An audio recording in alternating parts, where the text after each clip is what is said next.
Hey everybody, this is Raquel Harris for Black Hollywood Live, and I'm standing here with the cast of SpongeBob. Can you guys all tell us what your name is and the character that you play? Sure, I'm Tom Kenny, SpongeBob SquarePants, and Rocky, thanks for letting me invade your personal space. I'm like, okay.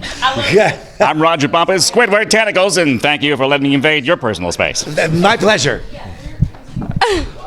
And that too, we have so many people coming into the interview. That was Mr. Lawrence. That was my idea! Exactly, Plankton ruining everything all the time. I'm Marc Ceccarelli, and I play the co-executive producer of the show. There we go. I'm Clancy Brown, and I play Mr. Krabs. And I'm standing right next to the boss. I love it. This could be your big chance, Clancy. Don't blow it. Absolutely. So SpongeBob is now 20 years old. That's what we're celebrating. And SpongeBob is having a big birthday blowout, which is amazing. What was it like kind of having your characters come to life? You guys are playing their doppelgangers just briefly. So what was that process like for you guys? Well, first of all, kudos for using the word doppelganger. Second of all, you were telling me that you once had a SpongeBob birthday party themed, did. right? Yes. So you've experienced what we're going through this year. Because, well, now I'm having a SpongeBob themed birthday party. 20 years on the air, and we've never been really. We've been in production the whole time, pretty much. We've taken some breaks, but the SpongeBob show that you're seeing on there now isn't a reboot or a reinvention or SpongeBob 2.0. It's just the same silly SpongeBob that we always been making, and it just keeps on plugging along as people keep on digging it and enjoying it. I majored in doppelganger in college, and so this was natural for me. But actually, acting with these guys on camera was a Twilight Zone for us. Yeah, it was crazy, man.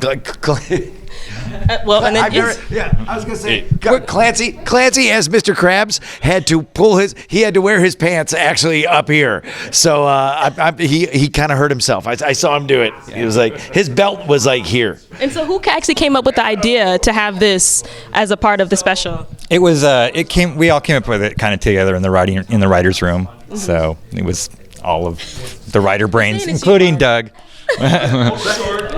Yeah, because I think it was kind of 20 years like SpongeBob has done so many things and been in so many media. What do you got to up the game a little bit for the big 20th thing. So these guys started brainstorming and said, how about having SpongeBob and his pals come up on land? Oh, that's cool. And then how about they go to a place that's kind of sort of like an alternate Earth version of the Krusty Krab and see people that are like human alternate Earth versions of themselves. And Rodger's right. It was pretty surreal. Absolutely. And so I heard that this is kind of a love letter to Steven Hillenburg, who has passed, we know. But what was that like, dedicating this to him in some sort of way? I had read that.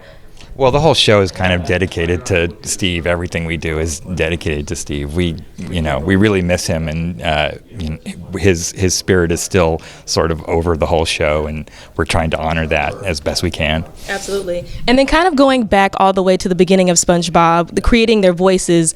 What I feel like you guys have such iconic voices that we all try to mimic ourselves, but just can't get it right. Who do the best? Who's your Okay, so wait. I used to get called Sandy Cheeks in school all the time because I was like, I need to have my books together. We're gonna have A's and B's. So I used to get compared to Sandy Cheeks all the time. Sandy's a pretty good role model. She is. I feel like So if you could say if you said you chose like Patrick as your role model, I'd be a little worried. I was the kid who liked to sleep under the rock for 23 hours a day and just not do anything, and that's how I got to where I am now. Yeah, I know. That's a nice pink mic. So you kind of Sandy Cheeks was a good role model for you. She kicks butt and she gets stuff done. There you go. Mm-hmm. So what was it like? How did you guys create your voices? Well, for me, Steve, probably the same with everybody. Steve showed me a picture of the character and had a description of the personality of the character and kind of where he thought, at least in terms of like who the character was, where it was going.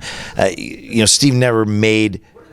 I don't think he ever did for any of us. He never made a voice and said, "Do this," try to sound like this, because Steve never, considered himself a voice actor. So it was funny. He was trying to describe a sound with words and pictures, and let us interpret those words and pictures and make the sound that we thought was appropriate. And I guess we guessed right. Yeah, I saw the breakdown of my character, and he had this big honking nose, and he was supposed to be sarcastic, so I just kind of put him in the back of the throat there, but was sarcastic, and it just clicked with Steve, and he said, "Okay, there you go," and he walked away. Yeah, great. I know. He's like SpongeBob's half a boy, half a man. Some Pee Wee Herman, some Jerry Lewis in there, maybe a little bit of Munchkin. Okay, Steve, I got this. Great, perfect. Then, Awesome. And then Mr. Krabs. Yeah, I don't know. He just said be like a silly grown-up who thinks, he knows everything, but he doesn't. So I thought, well, it's kind of a piratey kind of thing. I feel like he definitely kind of plays on to the pirate. Yeah, he played on a pirate who loves money and, screws up everything else. For sure. Mr. Krabs has been given more of a backstory over the years where, he's got his Navy days. So not exactly a pirate, but definitely a seafaring nautical kind of a cat, Yeah, for sure. Kind of a Quinn from Jaws. Yes, very much like Robert Shaw. Yep. We're going to need a bigger restaurant.